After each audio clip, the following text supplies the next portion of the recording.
Então já estamos e a palavra é sua. Boa noite, Lucimar. Boa noite, queridos irmãos, aí da nossa querida cidade de Cachoeiras de Macacus. Eu agradeço a oportunidade, Lucimar, de estar voltando ao grupo de vocês mais uma vez, relembrando o carinho que eu sempre recebi daí, especialmente o nosso querido Dr. Ricardo Ottoni, que foi embora antes da hora que a gente esperava, mas nós ficamos confortados pela sua atuação, pela sua garra, sempre pela sua disponibilidade de estar a serviço do Cristo. Sempre nos prestigiou, sempre nos amparou, e nós dedicamos as vibrações da noite de hoje ao seu espírito, que ele receba todas as luzes desse nosso encontro e possa ser refrigerado aonde ele esteja, dos braços de familiares e especificamente na proteção de Jesus o Cristo. Eu gostaria de, sem nenhuma pretensão na noite de hoje, de querer penetrar o pensamento do Cristo, mas pedir humildemente a Ele perdão e oportunidade para que eu possa tentar trazer aquilo até onde vai o meu limite de compreensão do que Ele programou trazer para o nosso planeta Terra. Como nosso governador querido, como guia e modelo da humanidade, como diz a questão 625 do Livro dos Espíritos, Jesus fez um projeto perfeito, tão perfeito que a gente não entende a altura da perfeição desse projeto.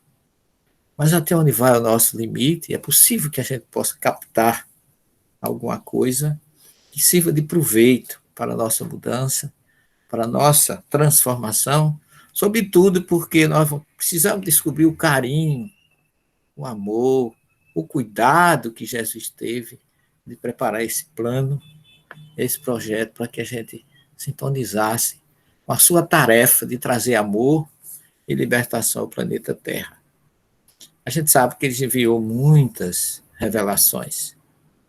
Entre nós ocidentais conhecemos 3, mas existem outras revelações do Cristo para outros povos, para outras nações, porque ele é Senhor e presidente e governador do planeta Terra. Ele não está apenas ligado ao Ocidente. Ele está ligado de Oriente a Ocidente.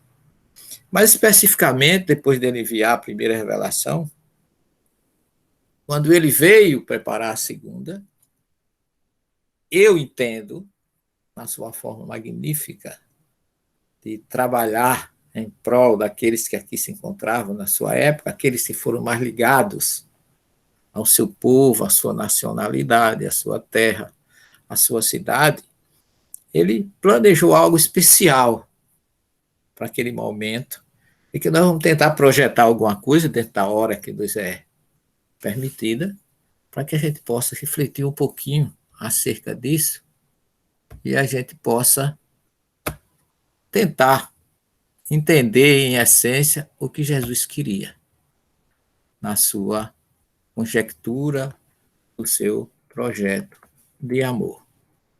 Vocês estão me ouvindo bem? Estão vendo bem a projeção? Estou ouvindo bem, sim. A projeção ainda não apareceu, não. Ainda não apareceu, não? Não. Mas eu... Já clicou nela, né? Só para ver se ela está aberta na tela do computador. Ela está aberta, sim, na tela. Tenta de Ela novo, já... então, compartilhar agora. Deixa eu ver aqui. Uma janela. Apresentar, porque ela já tinha aparecido ali. Apareceu só para o senhor, né? Eu acho que apareceu só para mim. Deixa eu ver aqui. A gente depois vai reportar alguns problemas para o Google Meet, porque tem acontecido isso em algumas lives, não necessariamente aqui, mas com outras tem acontecido, eu tenho presenciado, até comigo mesmo já aconteceu. Apareceu agora? Agora está aparecendo, doutor Severino. Ótimo. Sim, estamos lhe ouvindo bem.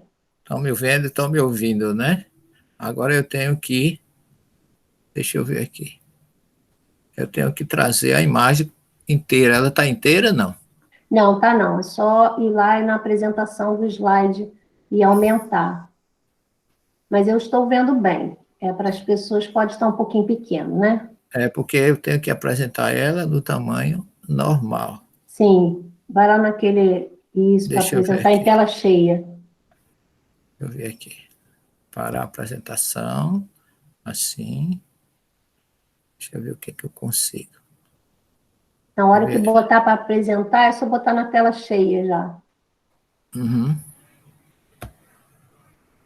Uma janela.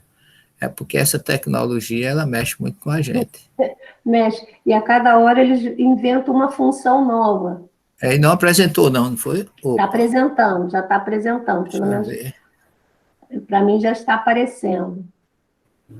Mas ela não está apresentando a tela inteira. Eu não estou conseguindo. Hoje, Deve ser por causa da função, alguma função que peraí, que o Meet mudou. pode ser. O senhor está vendo a gente? Estou vendo vocês e estou vendo a tela, mas a tela. O Google Meet inventou essa moda agora de colocar a tela para ser dividida com o apresentador. Só que o apresentador não consegue mexer com a tela se ele estiver vendo o Google Meet. Ele tem que minimizar, voltar e passar. Entendeu? Ele minimiza a janela do Eu minimizo navegador. aqui, aí vem aqui. Aí não está aparecendo. Deixa eu ver. Deixa eu ver aqui, viu? Se agora ele chega.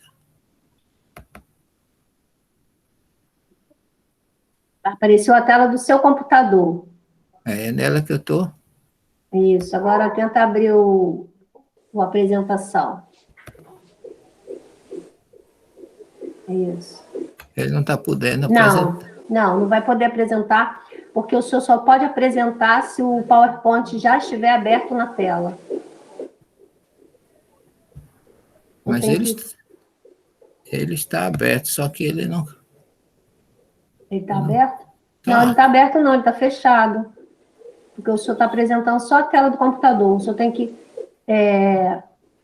fechar de novo a apresentação, sair, Interromper, interromper a apresentação, abrir no computador o PowerPoint. abrir, Isso. assim. Deixa eu ver agora, viu?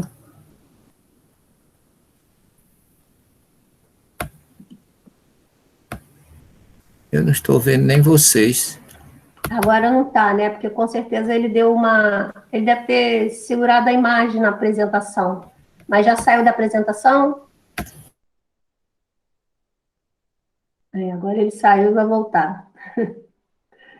É uma função nova que o Meet inventou, mas não dá certo. Seu João está me ouvindo? Estou sim, Lucimar. Ah, tá bom.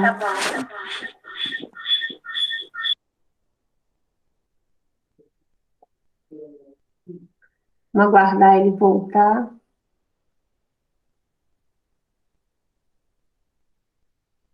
A conexão dele também pode ter travado ali.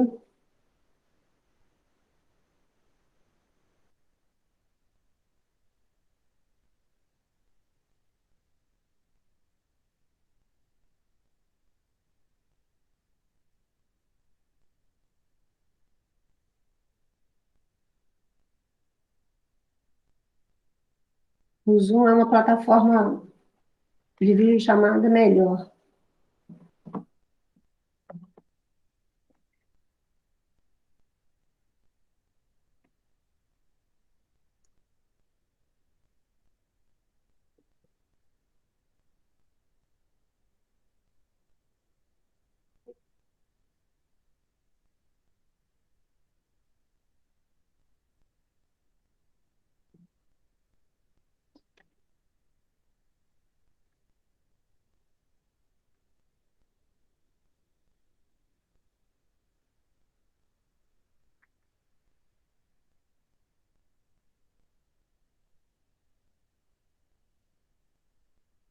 Estou falando com ele aqui pelo Zap.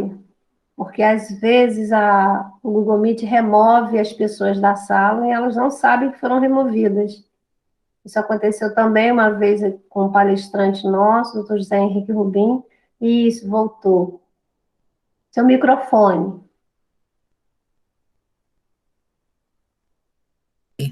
Pronto. Isso.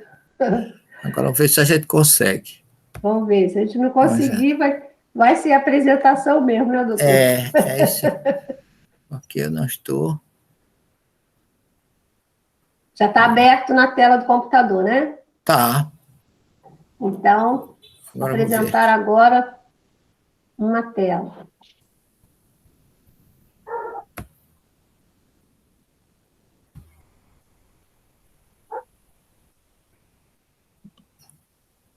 Está apresentando. Vamos ver se ele abre. O senhor está apresentando agora a nossa tela do Google Meet. Junto. Apresentou junto.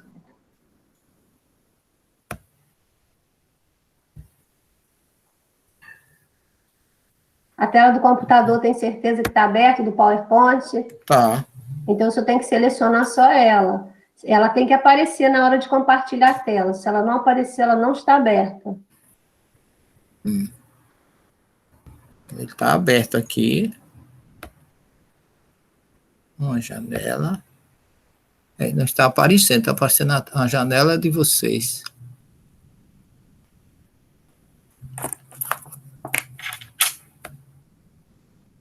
Cancelar aqui. Não sei por que ela não está abrindo. Porque ela está aberta, Lucimara. Vou ver uma coisa.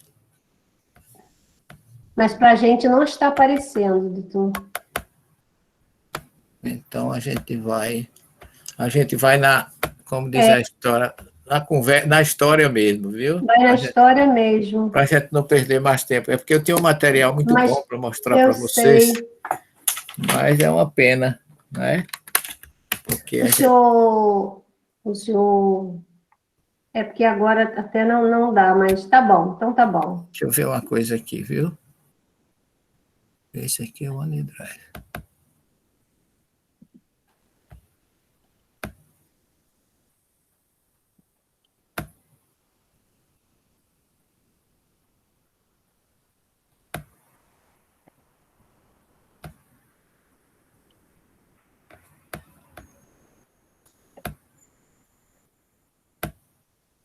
Bem, pessoal, vamos fazer o seguinte. Vamos lembrar aquele que eu falava. Estão me ouvindo?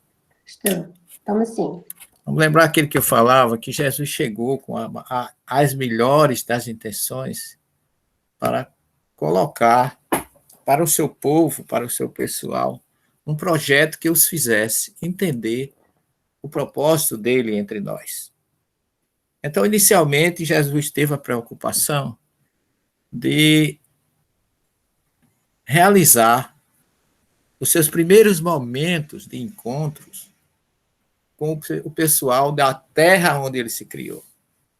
Então, ele tem 3 ministérios, que a maioria das pessoas só falam de 2. Ministério na Galiléia e ministério na Judéia. Mas Jesus teve um terceiro ministério, que, na minha visão, ele é pouco falado, mas, de uma certa forma, eu acho até uma injustiça, porque esse ministério de Jesus, embora tenha sido um ministério pequeno, mas ele era um ministério universal, porque ele fugiu daquilo que a maioria das pessoas pensavam que ele ia agir. Jesus encontrou uma situação político-religiosa difícil. Ele encontrou um povo muito dividido. Ele encontrou ali a sua religião, o judaísmo, ou a primeira revelação trazida por Moisés, mal compreendida. Nós podemos avaliar o quanto Jesus se surpreendeu, e creio que tenha sido até isso o motivo dele ter descido ao planeta Terra, fazendo um esforço tremendo para reduzir o seu perispírito, a sua luz maravilhosa, e ter que descer a um planeta como o nosso, de muito sofrimento, de expiação e de provas. Então ele começou a realizar as coisas segundo o que ele encontrou. Ele encontrou um país oprimido, um país conquistado por um império materialista, opressor, que acreditava na força, na guerra, na garra, e ele não era esse o propósito dele. Ele queria mostrar às pessoas, naquela época, que o reino dele não era deste mundo. Mas ele encontrou aqueles que se diziam adeptos da sua própria religião também muito divididos. Era a política e a religião, ou o caminho espiritual, muito dividido. Porque Jesus encontrou fariseus, que se diziam seguidores da Torá, saduceus, que se diziam seguidores da Torá, essênios, zelotes, samaritanos, herodianos, todos esses grupos se diziam seguidores da Torá, mas cada um vendo a coisa ao seu modo. E Jesus, compreendendo que eles, embora cheios de boas intenções, estavam muito equivocados. Haviam diferenças sociais, a sua região, a sua terra, estava dividida em 3 regiões distintas, pela ordem de norte a sul. No norte a Galiléia, no meio a Samaria, no sul a Judéia. E Jesus faz um projeto, e essa sua execução, ele destina-se a quebrar paradigmas, a fugir daquilo que era costumes da época, as pessoas arraigadas na política, na força, a religião com uma visão muito dividida, e ele elaborou uns seus ministérios com visão, primeiro, na Galiléia. Por que na Galiléia? Porque ali estava um povo, além de conquistado pelos romanos, mas do ponto de vista judaico, eram discriminados, doentes, pobres, a maioria, 85%, analfabeto e doentes. Então Jesus não foi para a alta cúpula de Jerusalém, na Judéia. Ele iniciou seu ministério na Galiléia, porque ele queria atender os mais necessitados. E ele começou quebrando paradigmas, porque ele começou a preparar um ministério que fosse chamar a atenção daqueles para quem ele se destinou inicialmente ou primariamente. A Galiléia era tão discriminada que era chamada de Galiléia dos gentios ou dos pagãos, embora fosse uma região judaica, como a Samaria e como a Judéia. Todos eram hebreus naquela época, embora estivesse dividido geograficamente já em judeus, samaritanos e galileus, o que já não era uma coisa que Jesus via assim com satisfação. Ele queria unir, ele queria trazer amor, ele ia quebrar barreiras, diferenças que os homens haviam criado por má fé ou por não entender a sua mensagem de amor que ele já tinha enviado no Monte Sinai através de Moisés. Ou seja, a primeira revelação. Então Jesus começa na Galiléia, com aquele povo discriminado, doente, até mesmo porque a região da Galiléia ao norte, nós tínhamos assim uma espécie de misturas entre galileu e não galileus, porque mais ao norte tinha Tiro, Sidom, Fenícia, Síria, e a Galiléia fazia fronteira com esses locais, e além do leste do Jordão, que era Decápolis, onde havia a conquista grega naquela época. Então Jesus queria algo diferente para aquele povo. Então ele é identificado por João na Judéia, no norte, lá em Betânia do Jordão, sobe para o monte das reflexões, que não foi da tentação, ele foi refletir sobre o que ele precisava fazer. E depois de refletir ali por um período suficiente, ele sai daquele monte, que a maioria chama Monte da Tentação, e vai para o extremo norte, porque ele criou-se entre os galileus. E criou-se ouvindo muitas histórias de conquistas, de sofrimento. O povo sempre, a história desse povo foi sempre muito dividida e muito sofrida.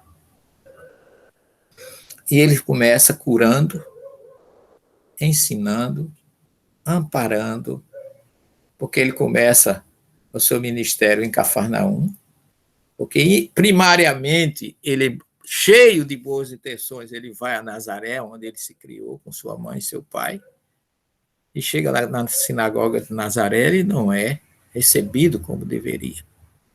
Então ele se muda para Cafarnaum, cura a sogra de Pedro e se instala na casa de Pedro. Aquele feito já fez com que Jesus fosse notado. Começou a correr a sua fama naquela região, onde ele faz um grande discurso, que a sinagoga não coube mais Jesus.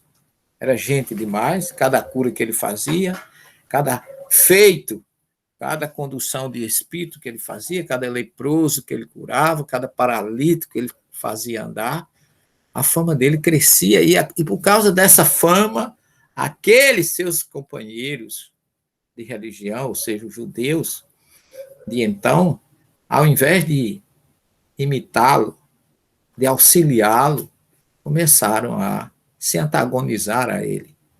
E os escribas e os fariseus, que eram os dois partidos religiosos, vamos dizer assim, ou filosofia religiosa mais conhecidas e mais importantes, porque os fariseus, os escribas, eram aqueles que sabiam ler e escrever, vem a palavra escriba, vem de sofer, em hebraico, que é soferim, é escritores. O grego veio chamando de escriba. E esse partido, esse grupo, eles eram a elite de então, porque era deles que saíam os sacerdotes, mas eles estavam perdidos com os seus interesses. Já não havia mais um sacerdote da descendência de Arão no templo de Jerusalém, já havia aquele desvio natural pelos interesses, porque é onde se mistura religião, política e dinheiro, as coisas não funcionam. Daí a nossa preocupação como espírita, que nós mantenhamos esse nível que as nossas casas têm tido, de servir, auxiliar com a caridade, que é um dos princípios da doutrina, e não perder a pureza, né, a cristalinidade do Evangelho do Cristo. Era isso que Jesus defendia naquela época. Um Deus amor, um Deus bondade, justiça, perdão. Mas o povo estava, naquela época, perdido na visão material das coisas.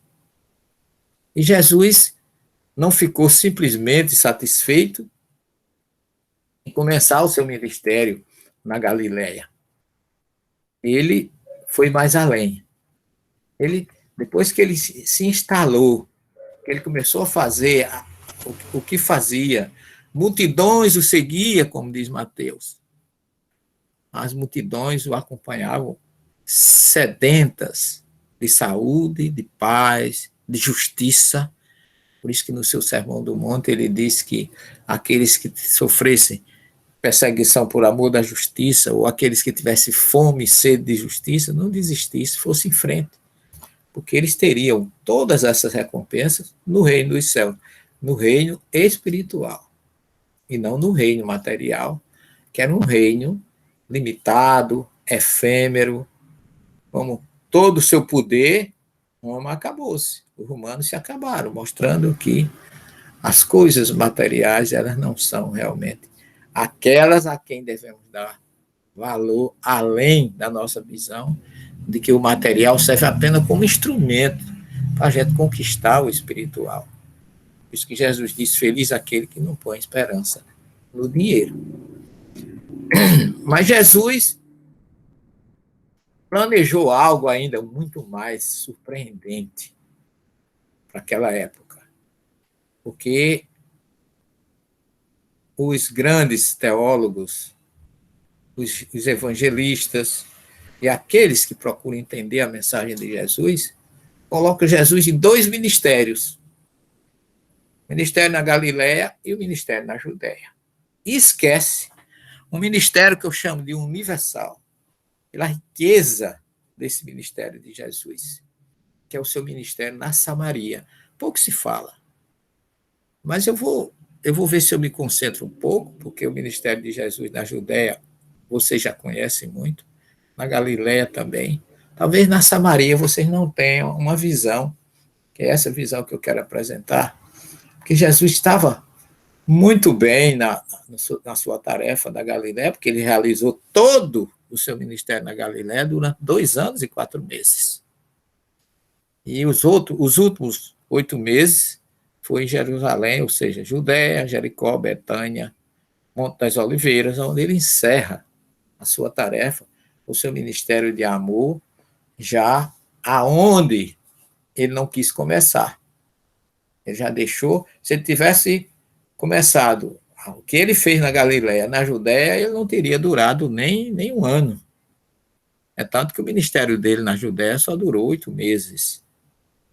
Mas Jesus faz uma viagem, porque naquela época Jesus encontrou a política, como eu falei para vocês, as invasões, os desentendimentos religiosos, sociais, a discriminação, para vocês terem ideia, na Galiléia se dizia que quando Deus queria punir uma mulher, um homem fazia casar com a mulher da Galiléia.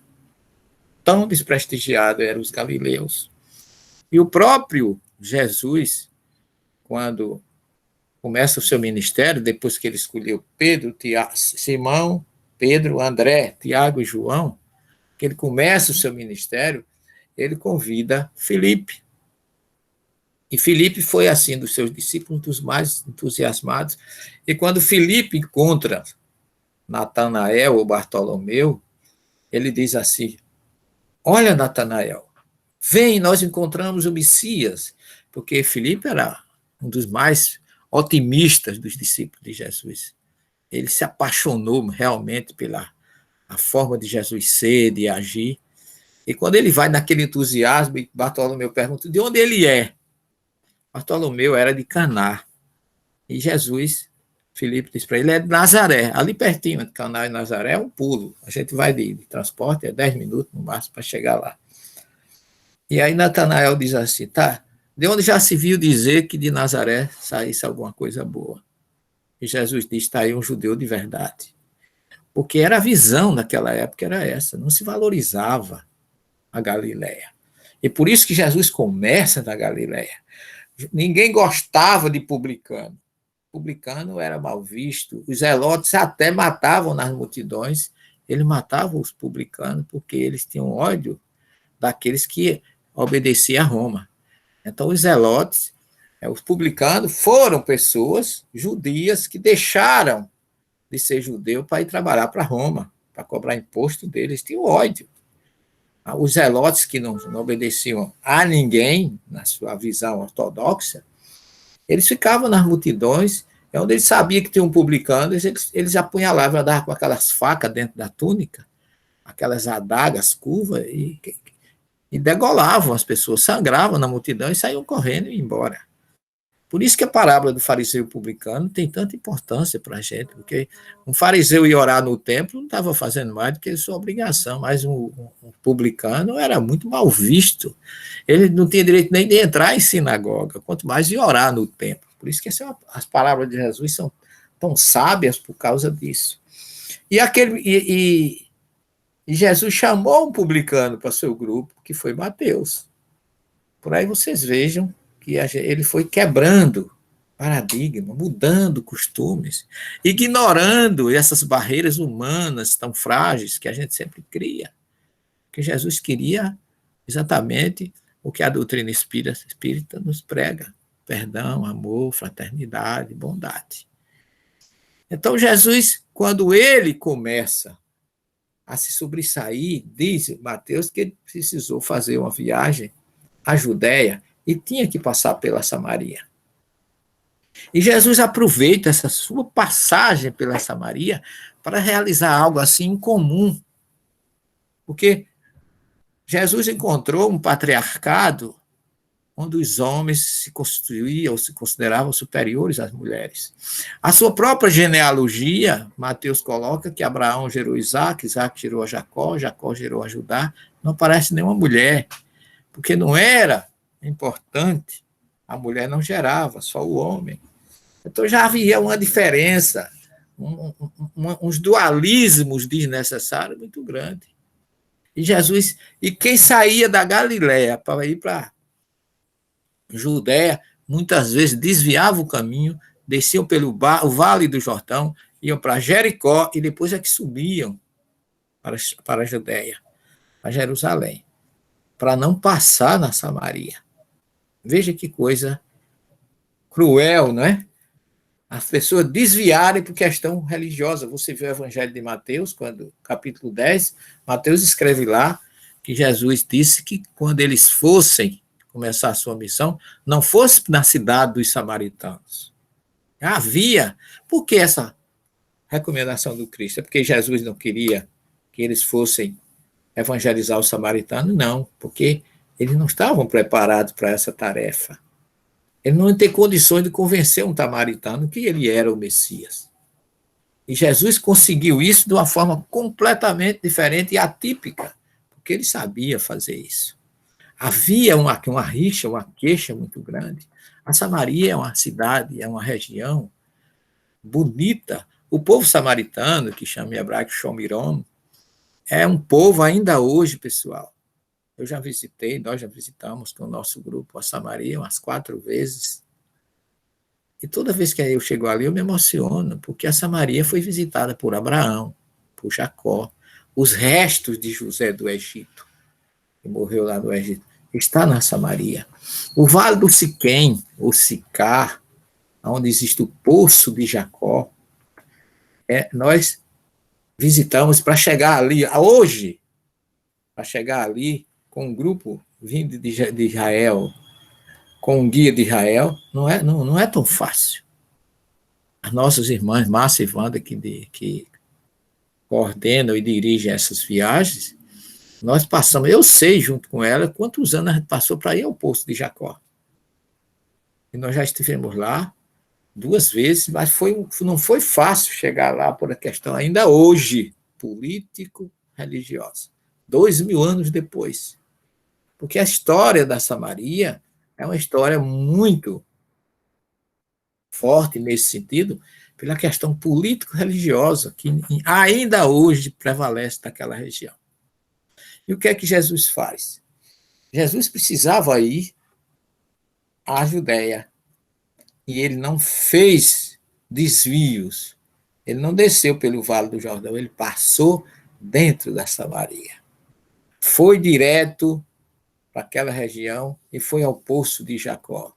O Poço de Jacó é um poço conhecido também como Fonte de Jacó, o Poço de Sicar. É um poço profundo escavado na rocha sólida, que tem a tradição religiosa, associa esse poço a Jacó por cerca de 2000 anos.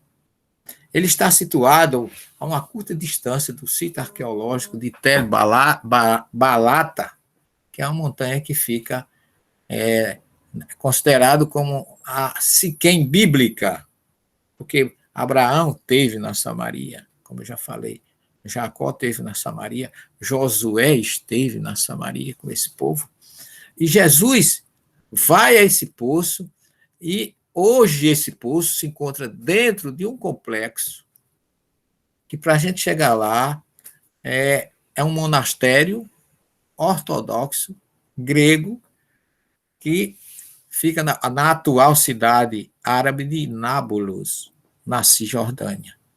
Hoje não pertence ao povo de Israel. O poço fica na Cisjordânia. Daí a dificuldade da gente chegar lá ainda hoje para visitar esse poço. Graças a Deus nós tivemos essa felicidade. E quando Jesus chega nesse poço, veja, a conversa que se passa nesse ambiente é riquíssima, cheia de amor, de quebra de paradigma, porque Jesus encontra, era aproximadamente às 11 horas da manhã, e João, no capítulo 4 do seu Evangelho, versículos 6 a 23, ele narra. Ele saiu da Judéia, voltou para a Galiléia e passou em Siquém, no poço de Jacó. Nisso de João, veio uma mulher samaritana tirar água. Veja que coisa. E quando Jesus está sentado à beira do poço, aquela mulher se aproxima e Jesus diz: dá-me um pouco de água. E diz João que os discípulos tinham ido da cidade comprar comida e Jesus ficou esperando. Só que, quando Jesus se dirige àquela mulher e pede a ela um pouco d'água, ela se surpreendeu. Ela ficou surpresa, porque eu não sei se vocês sabem, mas um judeu ortodoxo hoje, ele não pega na mão de uma mulher, ele não toca em mulher, porque se ela tiver no seu ciclo menstrual, ele fica, segundo a própria Torá, contaminado, impuro. E Jesus não esqueceu, não foi atrás de absolutamente nada dessas coisas materiais, porque ele estava atrás de disseminar o amor. E o amor não tem fronteiras, o amor não se contamina, pelo contrário, ele descontamina. E a mulher samaritana, quando Jesus dá um pouco d'água, ela olhou para ele e disse assim: como é que o senhor, sendo judeu, veja que até a forma de vestir do judeu é diferente do samaritano. E pela roupa ela conheceu que Jesus era um judeu. Tamanho a discriminação, a diferença que existia. Como é que o senhor, judeu, pede a mim, uma samaritana, água para beber? Porque você sabe que os judeus não se dão bem com os samaritanos. É interessante, porque nós tivemos lá, já algumas vezes, e a Samaria, o Vale do Siquém, ou o Poço de Jacó, fica entre o Monte Gerizim e o Monte Ebal, geograficamente, ali naquele meio, é um vale, chama Vale do Siquém, Poço do Siquém, hoje é Nábulos, como eu já disse para vocês. E o samaritano, nós tivemos na sinagoga lá na Samaria, lá no Monte Gerizim, ele contando a história dele, a gente se emociona. Eles continuam ainda hoje, pessoal, sendo discriminados pelo judeu. A história é antiga, não começou. No tempo de Jesus já existia isso, que a mulher se surpreende. O que é que Jesus pediu água para ele? Os samaritanos estão em extinção. Hoje só tem, em todo o planeta Terra, só tem em torno de 800 samaritanos. Eles não ficam, quando eles crescem, eles vão embora, não há multiplicação. Mas eles são fiéis, eles têm a Torá deles, eles fazem os rituais deles.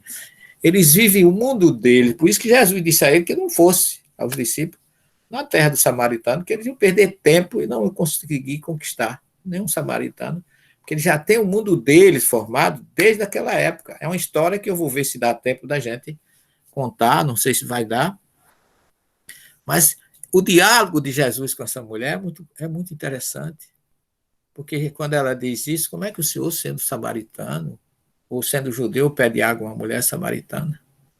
Ele disse: mulher, se você soubesse ou conhecesse o dom de Deus e quem está pedindo água, você lhe teria pedido e dele receberia água viva. E a mulher disse assim: o senhor não tem com que tirar água e o poço é fundo. Onde pode conseguir essa água viva? É, é, é, é interessante essa pergunta. E ela diz assim, veja o que a mulher disse para Jesus: acaso o senhor é maior do que nosso pai Jacó? Olha que coisa interessante. Acaso o senhor é maior do que o nosso pai Jacó, que nos deu o poço do qual ele mesmo bebeu, bem como seus filhos e seu gado? Ela não disse esse poço do meu pai Jacó, nem esse poço do teu pai Jacó. Nossa, a mulher conhecia muito bem a história. Ela sabia que Jacó, neto de Abraão, do qual descendem os samaritanos, do qual descendem os judeus, do qual descendem os galileus, era o mesmo. E por que essa diferença? Essa mulher era muito esclarecida, porque ela estava por dentro da questão política e da questão religiosa. Acaso o senhor é maior do que o nosso pai, porque o judeu também é descendente de Jacó. O samaritano é descendente de Jacó e o galileu. Porque todos são judeus, todos são hebreus. que nos deu esse poço, porque aquele poço ele comprou, segundo está escrito lá, na primeira revelação do Velho Testamento. E Jesus diz assim: quem beber desta água terá sede outra vez. Mas quem beber da água que eu lhe der, nunca mais terá sede. Ao contrário, a água que eu lhe der se tornará nele uma fonte de água a jorrar para a vida eterna. Água viva. Eu sou a água viva. A água viva é aquela água que vem ao encontro das pessoas. Jesus chegou até aquela mulher, ele estava pedindo água morta a ela, mas ele era a própria água viva, porque a água viva é a água da fonte, aquela que não precisa de um caneco, não precisa de um balde, não precisa de uma vasilha, nem de uma corda para tirar. A água morta você vai buscar lá embaixo, a água viva vem ao encontro. Se você soubesse quem te fala, se tu conhecesses o dom de Deus, se tu pudesse saber que quem te fala aqui é o Messias, tu iria entender. Porque a água que você me der, eu vou beber e vou ter sede, mas a água que eu lhe der, que é a água do amor, da fraternidade, do perdão, da quebra do egoísmo, do orgulho, a água da paz. A água que eu lhe der se tornará nela em qualquer pessoa uma fonte de água a jorrar para a vida eterna. Era uma água espiritual, água da vida eterna, como se diz em hebraico, do mundo vindouro ou do mundo espiritual. E aí a mulher ainda contra-argumenta: Senhor, dá-me dessa água para que eu não mais tenha sede e não precise vir aqui tirá-la. Aí Jesus diz assim: vai, chama o teu marido e vem cá. Ela respondeu: eu não tenho marido.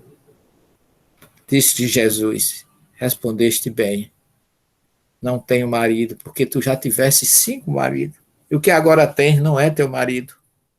Isso tu dissesse a verdade. E a mulher olha para Jesus e diz: Senhor, vejo que és profeta. Agora vem a colocação que ela diz: nossos pais adoraram neste monte, que eles estavam entre os 2 montes, Ebal e o Gerizim. Nossos pais adoraram nesse monte, que é o Monte Gerizim, e vós dizeis que é em Jerusalém o lugar ao que se deve adorar. Por quê? Porque os judeus e os samaritanos, quando veio o cativeiro da Babilônia, que a Samaria foi invadida pelos assírios 130 anos antes da Judéia, antes de Jerusalém. Depois veio os babilônios. E quando retornam, os samaritanos se ofereceram para reconstruir o templo de Jerusalém junto com os judeus, e eles não permitiram. E aí já tinha havido a divisão desde o tempo de Salomão, com Jeroboão e Roboão. Tinha a Judéia no sul, o reino de Judá, e o reino de Israel no norte, com as 10 tribos. E aí fechou mais ainda a dificuldade, porque não foi permitido que os samaritanos reconstruíssem o templo em Jerusalém e ficassem judeus e samaritanos unidos em torno de Deus. Não foi permitido. E aí eles ficaram na Samaria, construíram um templo no Monte Gerizim e ali eles adoravam a Deus. Aí ele diz assim: nossos pais, o meu e o teu, pai do samaritano e pai dos judeus, adoraram neste monte. E vocês dizem que é em Jerusalém que se deve adorar, porque o judeu dizia que o verdadeiro lugar de se adorar é em Jerusalém. O samaritano disse que era no Monte Gerizim. Havia essa divisão histórica. Essa mulher sabia de tudo isso, gente. Ela não era uma mulher qualquer. Ela devia ter uma mediunidade magnífica, porque ela identifica Jesus quase igual a Pedro, só não identificou como Messias. Mas ela diz: eu vejo que tu és profeta, pela tua condição, porque você não me discriminou, você me pediu água, você não viu barreira entre os samaritanos, que sou eu, e você que é um judeu. Você é diferente. Você não é uma pessoa qualquer, você não é um ser qualquer. Nossos pais adoraram neste monte a Deus. E vocês, judeus, olha o desabafo dela. Dizem que é em Jerusalém, porque lá está o segundo templo construído, né? Por Salomão. ou, aliás, por Herodes. E Jesus, mulher, crê-me, e vem a hora em que nem nesse monte, nem em Jerusalém adorarás a Deus. Vós adorais o que não sabeis.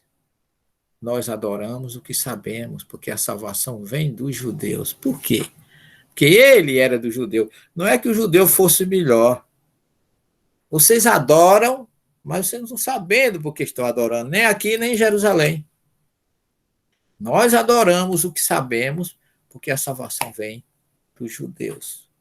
Mas vem a hora, e é agora que eu estou aqui, né? É Jesus falando, em que os verdadeiros adoradores adorarão o Pai em espírito e verdade.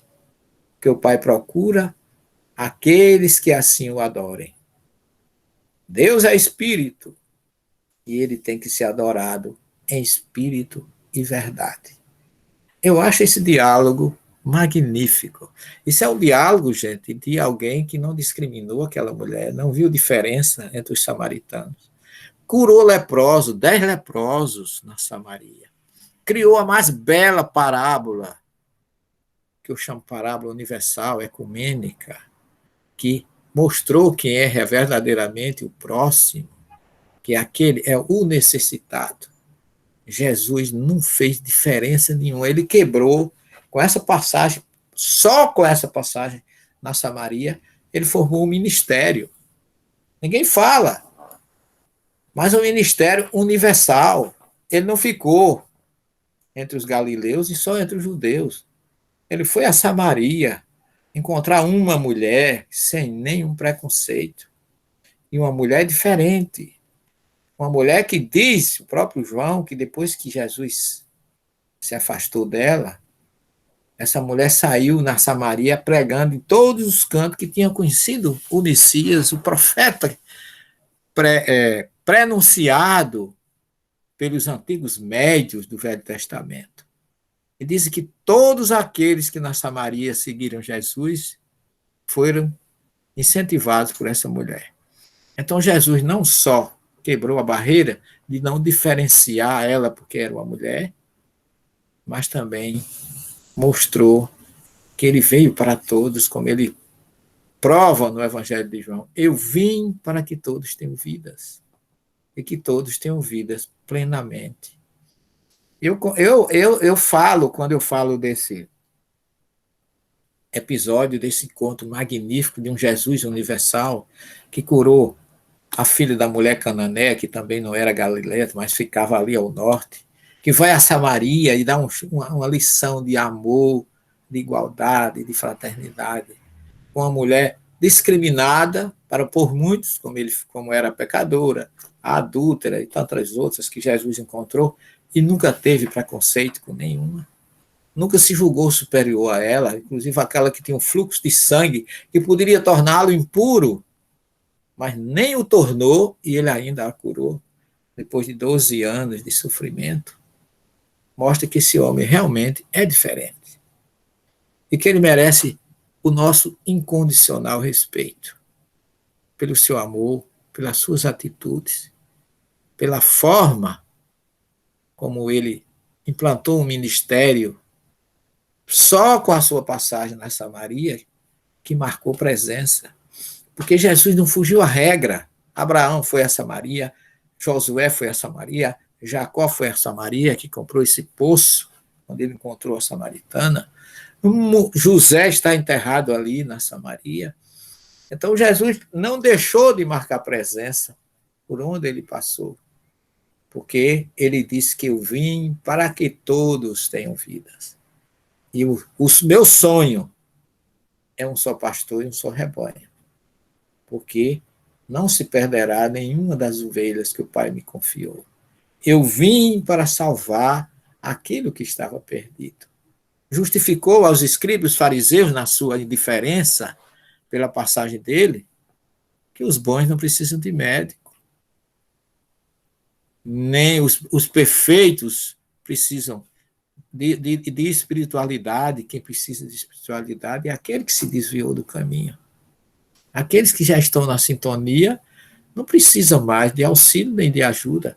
Ele estava ali exatamente para provar para aquelas pessoas, para mostrar a elas que ele era realmente alguém diferente. E que nós valemos muito para ele. Esse trabalho de Jesus, eu digo para vocês, eu nunca me contento do que eu posso trazer, como eu disse a vocês no início, pedindo desculpas, porque quem sou eu para julgar o projeto de Jesus? Eu arranho nos seus propósitos, porque eu sintonizo muito com ele.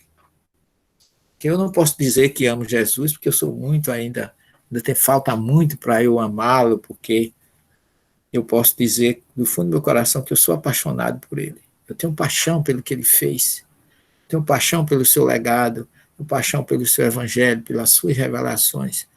E me penitencio muito todos os dias para não perder, de forma nenhuma, a sintonia com esse ministério de amor que ele implantou entre nós. Eu gostaria de agradecer a vocês pela honrosa presença conosco, agradecer a Lucimar pelo o convite honroso e dizer que, resumidamente, eu me ative ao ministério de Jesus na Samaria, porque pouca gente fala dele. E eu vejo assim com muita propriedade, sobretudo nós espíritas que temos esse conhecimento, que estamos suportando ou enfrentando essa pandemia, como mais um convite do Cristo para nós, entre tantos que ele fez, mas que a gente não pode ser indiferente a esse encontro de amor fraternal, universal, quebrando barreiras, tabus, tudo que você possa imaginar em termos de política, em termos de religião. Nós somos tão ortodoxos às vezes. Eu, graças a Deus, já quebrei essas barreiras todas. Eu acho que a religião ela é um caminho para Deus. Todo mundo precisa de uma religião, mas eu não posso nunca dizer que a minha é melhor do que aquele do outro, porque Deus é único. E Jesus não pregou religião, pregou exatamente isso, atitudes de amor, de quebra de paradigmas, de mostrar que todos somos iguais e que ele é um pastor e que nós somos sempre e seremos as suas ovelhas. Que ele possa proteger a todos vocês, abençoar cada um de nós.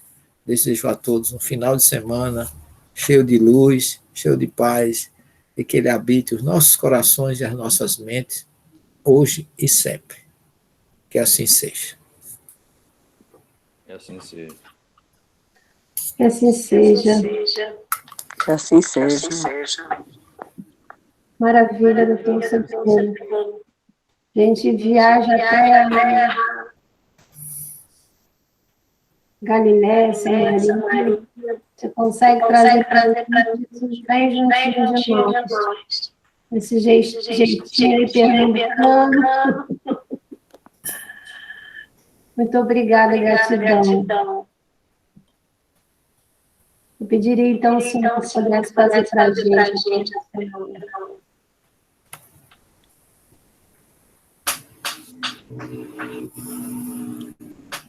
A prece é que você quer que eu faça isso? Sim. Ok, meu irmão. Vamos aproveitar este momento tão importante das nossas vidas para agradecer a Deus, agradecer a Jesus, a Ismael, Kardec, Espírito da Verdade, e todos os irmãos queridos, nossos guias e protetores, que possam, neste momento, fortalecer as nossas mentes, os nossos corações em torno do testemunho que cada um de nós tem que dar daquilo que recebeu de Jesus. Fraternidade, amor, e como diz a questão 780 do Livro dos Espíritos, incentivar cada vez mais o nosso senso moral, porque foi isso que Jesus deixou para nós. Igualdade, justiça, caridade e amor para com o semelhante, independente de raça, sexo, cor, idade ou família. São ovelhas do Pai que foram confiadas a Ele e, portanto, são todos nossos irmãos. Agradeçamos a Ele por este momento de reflexão, de análise do papel que Jesus representou e representa para todos nós, com o seu legado magnífico, que é o seu evangelho de luz, e com as suas atitudes fraternais e de amor, que por si só falam a eternidade. Vamos agradecer a Ele por mais esta noite, por esses irmãos do interior do Rio de Janeiro, por todo o estado do Rio, que sejam abençoados nessa região aí de Cachoeiras de Macacu, e todas as regiões vizinhas que já tivemos a felicidade de visitar Nova Friburgo, entre elas aí pertinho, e que Jesus possa abençoar vocês, cobrindo com as suas bênçãos de amor, de luz e de paz, e que o seu evangelho libertador seja um roteiro indispensável e frequente em nossas vidas. Que ele fique com todos vocês, com todos nós, esta noite, amanhã e sempre. Que assim seja. Que assim seja.